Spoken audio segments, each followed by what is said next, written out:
ज्ञान गंगा गीता चैनल में आप सभी का स्वागत है। संक्षिप्त श्रीमद् भागवत कथा प्रथम स्कंद 13वां अध्याय। इसके पश्चात महात्मा मैत्रेय जी से उपदेश ग्रहण करने के लिए साधु पुरुष विदुर जी हस्तिनापुर से द्वारका को गए। वहां श्री कृष्ण जी ने उनका बड़ा सम्मान किया। विदुर जी श्री कृष्ण जी के बड़े भक्त थे। इससे श्री कृष्ण जी ने उन्हें बहुत दिनों तक अपने यहाँ रोक लिया। विदुर जी सत्संग का आनंद लेते हुए द्वारिका में रहकर विष्णु जी की आराधना करने लगे। कितने ही दिनों बाद वे फिर हस्तिनापुर आए। यहाँ पांडवों ने अपने साधु चाचा का बड़ा स्वागत सत्कार किया। स्वयं राजा युधिष्ठिर ने उनके पांव धोए। सती गांधारी, माता कुंती और द्रौपदी आदि स्त्रियों ने बड़ा हर्ष प्रकट कर विदुर जी से प्रेम प्रदर्शित किया। जब विदुर जी श्रम रहित हो बैठे तब राजा युधिष्ठिर ने उनसे कहा, हे महात्मा, माता सहित हम पांडवों के एक आप ही रक्षक और सहायक हैं। विष से और अग्नि आदि से अपने समय समय पर हमारी रक्षा की है। आज दिन भी आप ही की सहायता से इतने उन्नतशील हो चुके हैं। सो हे चाचा जी, कहिए, इतने दिनों तक आपने हमें कैसे भुला दिया था?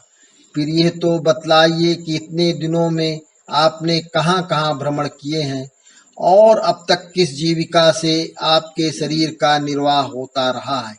यद्यपि आपके लिए तीर्थों का भ्रमण और जीविका निर्वाह का प्रश्न कुछ उतने महत्व का नहीं है, क्योंकि आप में तो जनार्दन श्री कृष्ण जी साक्षात विश्व रूप से विद्यमान रहते हैं।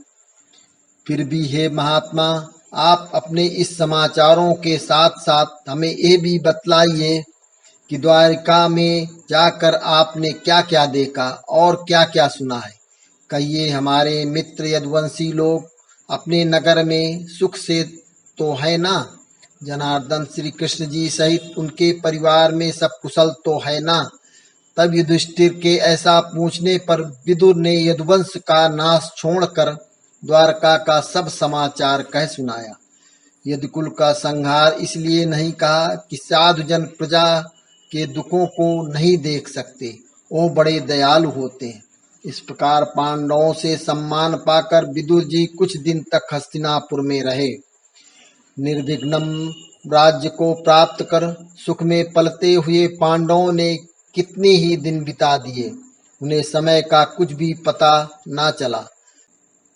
तब अधिक समय व्यतीत हो गया। ऐसा जानकर साधु पुरुष विदुर जी ने धृतराष्ट्र से कहा, राजन, आपने व्यर्थ ही में अपने जीवन के समय बिता दिए और कुछ परलोक सुधारने का कार्य न किया। अतः आप शीघ्र ही घर से निकल जाइए। बड़ा भयानक समय आ रहा है। जीवन का ध्येय कुछ और ही होता है। वन में जाकर तपस्या कीजिए। जब अपना परम प्यारा प्राण निकल जाता है तब धन आदि में क्या रखा है। अब हम लोगों का वो समय अत्यंत समीप आ गया है जब इस असार संसार को त्याग देना पड़ेगा। अतः इसका शीघ्र कोई यत्न कीजिए।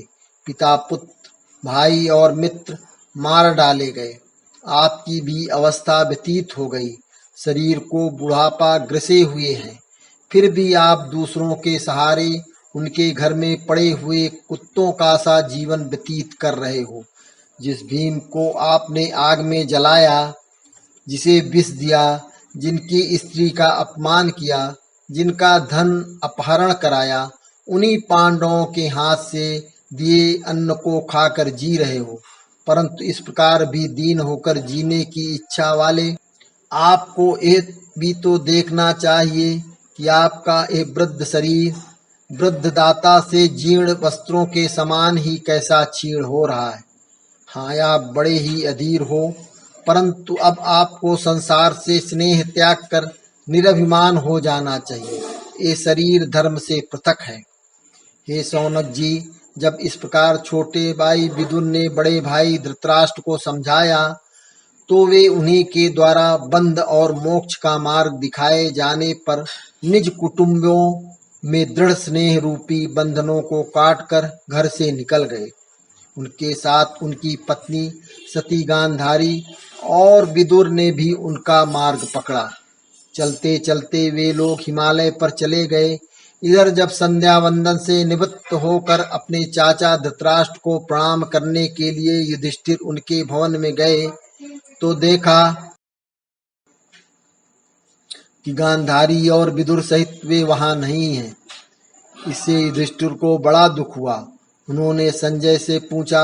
संजय ने कहा, महाराज, मुझे भी नहीं मालूम है। फिर तो नाना प्रकार का संकल्प विकल्प हुआ, बड़ी खोज हुई। पांडवों के राजमहल से लेकर समस्त हस्तिनापुर में कोहराम मच गया। शोक की काली घटा छा गई। इतने में तुमरू आदि गंधर्वों को साथ लिए हुए वहां नारद जी पहुंचे। तब नारद जी को देखकर भाइयों सहित युधिष्ठिर ने उनका बड़ा स्वागत सत्कार किया। नारद जी ने राजा का कुशल समाचार पूछा। युधिष्ठिर ने कहा, महाराज, और तो सब ठीक है, परंतु इस समय एक नवीन दुख आ पड़ा है। नारद ने कहा, क्या? धर्मराज ने कहा, मेरे चाचा धृतराष्ट्र और विदुर ना जाने कहाँ चले गए हैं। उनके साथ में माता गांधारी भी चली गई है। हम सब उन्हीं के शोक में पड़े हुए हैं। हे देवर्षि, आपकी गति अबोध है। आप त्रिकालदर्शी और सर्वत्रगामी हैं। यदि आप जानते हो तो बतलाइए कि मेरे पिता समान दोनों श्रेष्ठ चाचा कहाँ चले गए हैं। तब नारद जी ने कहा, हे युधिष्ठिर, शोक ना करो। ये संसार ईश्वर के बस में है। वही सबका संयोग और वियोग कराता है। जैसे खेलने वाले की इच्छा से खेलने की वस्तु एक स्थान में अथवा अलग अलग रहती है, वैसे ही ईश्वर की इच्छा से ही मनुष्य का संयोग और वियोग होता है। इसमें चिंता किस बात की है? ये पृथ्वी, जलवेग, वायु और आकाश से रचित शरीर काल, कर्म और गुणों के बस में है। तब भला ये दूसरों की रक्षा करने वाला कौन है? क्या अजगर से ग्रसित प्राणी भी दूसरों की रक्षा कर सकता है? देखो, जिनके हाथ पांव हैं, उनकी जीविका पशु आदिक है, और पशुओं की जीविका तृण आदि है। और उन पशुओं में भी जो बड़े पशु हैं, उनकी जीविका छोटे पशु हैं। परंतु जो बिना हाथ पांव और बिना रूप के अनेक प्रकार के जान पड़ते हैं, उन्हीं को इस संसार में सर्वत्र देखना चाहिए। वे भगवान प्राणियों को पैदा करने वाले, कालों के भी काल और दैत्यों के नाश के लिए भी इस पृथ्वी पर प्रकट हुए हैं। यद्यपि वे जिस देव कार्य की इच्छा से यहाँ आए हुए थे, ये पूरा हो गया, तथापि अभी कुछ शेष है, जिसकी प्रतीक्षा में अभी तक यहाँ रुके हुए हैं। इस कारण वे ईश्वर श्री कृष्ण जी जब तक यहाँ रहे, तब तक तुम लोग भी संसार में बने रहो। धृतराष्ट्र जी जहाँ गए हैं वो मुझे मालूम है। देखो, उत्तर में हिमालय के तट पर एक सप्तसोत नामक पवित्र तीर्थ है। वहां से गंगा जी निकलकर अपनी 7 धाराओं में प्रवाहित हुई है। वे लोग वहीं रहकर गंगा के पवित्र जल में स्नान ध्यान करते हुए तप कर रहे।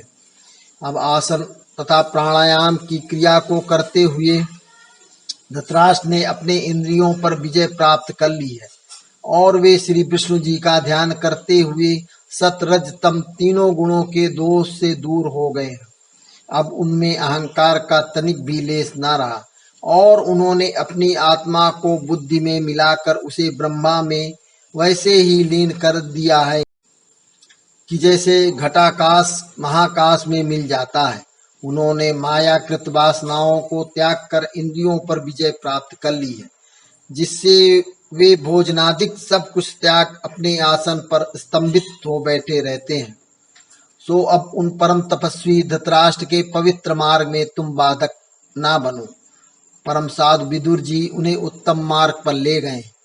अब आज से केवल 5 दिन और हैं, जब वे धृतराष्ट्र अपना शरीर त्याग देंगे। तब उनका शरीर भस्म हो जाएगा और मोक्ष को प्राप्त होंगे। उनके साथ पतिव्रता गांधारी भी अग्नि में प्रवेश करेंगे, और विदुर वहां से तीर्थ यात्रा करने को चले जाएंगे। तुम उन सब के लिए शोक ना करो।